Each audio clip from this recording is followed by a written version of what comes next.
The day the caged bird learned to open her own door, the room did not change, but the sky came closer. In a quiet apartment above a busy street, a small gray bird named Lani lived in a golden cage. People often said how lucky she was. Her owner gave her fresh water, good food, and a clean place to perch. She was safe from storms, cats, and cold nights. Still, every morning when the curtains opened, Lani watched other birds cross the sky in loose groups, their wings cutting simple shapes through the air. Something inside her chest tightened and ached. She sang beautifully, but her song always ended on a soft, unfinished note. Sometimes, late at night, when the owner forgot to close the balcony door, cool air entered the room. Lani would hop to the edge of her cage and hold the bars with her claws, feeling the wind touch her feathers through the metal. She had been in the cage for so long that she barely remembered how she arrived there. As a chick, she had been injured. Someone found her on the ground, shaking and unable to fly. The cage had been a hospital at first, a safe place to heal.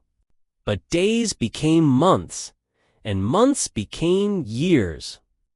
The world out there is dangerous.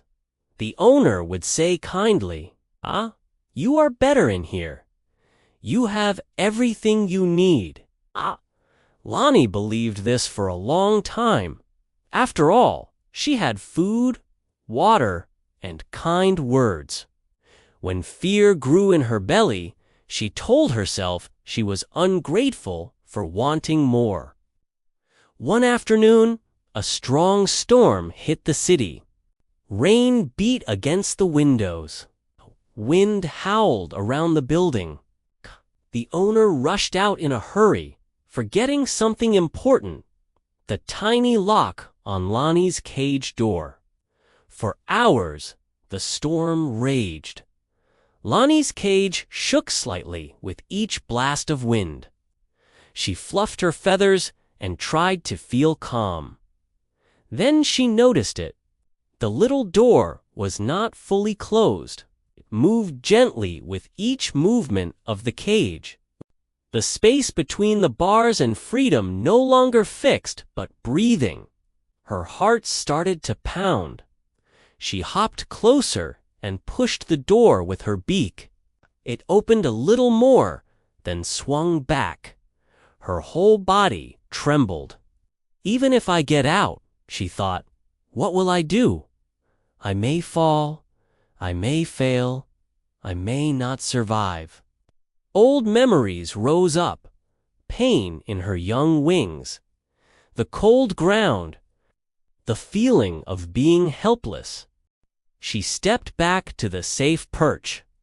Hours passed. The storm softened. The sky outside turned from dark gray to pale silver. Lani could hear other birds calling from somewhere beyond the glass, their voices cutting through the air like thin ribbons of sound. They sounded wet and tired, but free. "The cage saved me once," she thought slowly. "But now it keeps me from the very thing I was made to do." Her beak touched the metal. It felt familiar, like an old habit. Inside the cage, she knew every corner. Outside, she knew nothing. A quiet idea appeared. "Maybe I do not have to fly far," she told herself.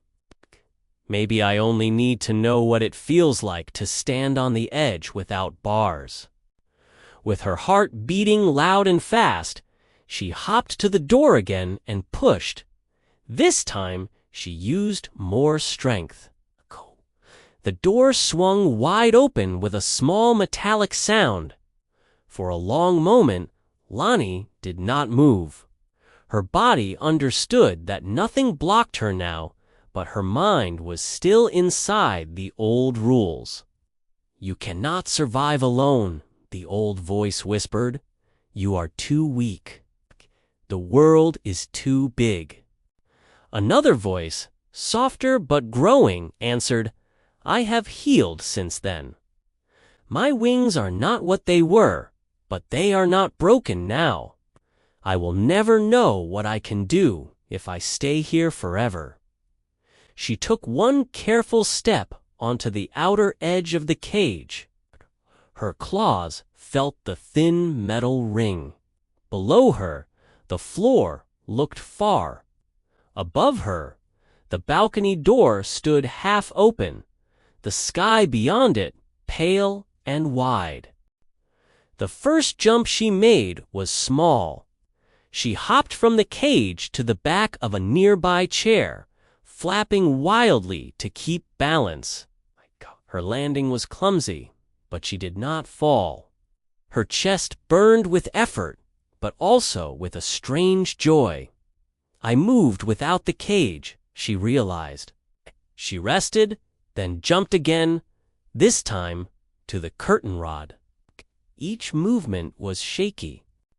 Each landing felt like a question, and each time the answer was the same: she was still alive. Finally, she reached the edge of the open balcony door. Soft air moved around her. She could smell wet earth, city smoke, distant flowers.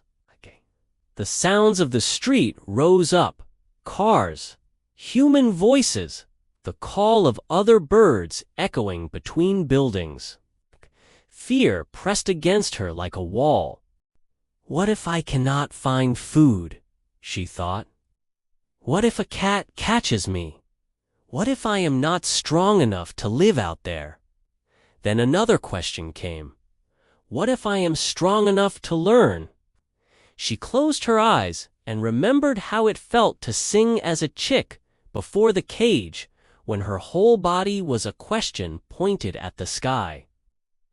She remembered the way wind had lifted her, not perfectly, but honestly. She opened her eyes, spread her wings, and jumped. The first few seconds were wild. The world moved in every direction at once. Her wings forgot their rhythm, then found it again. She dropped lower than she wanted, then rose a little. Whoa! The air felt rough and kind at the same time. She did not soar high that day. She only flew in a small circle above the balcony and landed on a nearby tree branch, shaking with effort. From the street below, no one noticed the small gray bird's victory. Cars continued. People walked. But inside Lani's chest, something important had changed. She was no longer just the caged bird. She was a learner again, a beginner in a big, complicated sky. Back in the apartment, the golden cage stood open and empty. If you have stayed inside a safe but limiting situation for too long, calling it protection while it quietly shrinks your life. Remember, Lani, the cage may have been a gift once. That does not mean you must live there forever. If this story gave you even a small push toward the edge of your own bars, please follow and subscribe for more gentle English stories.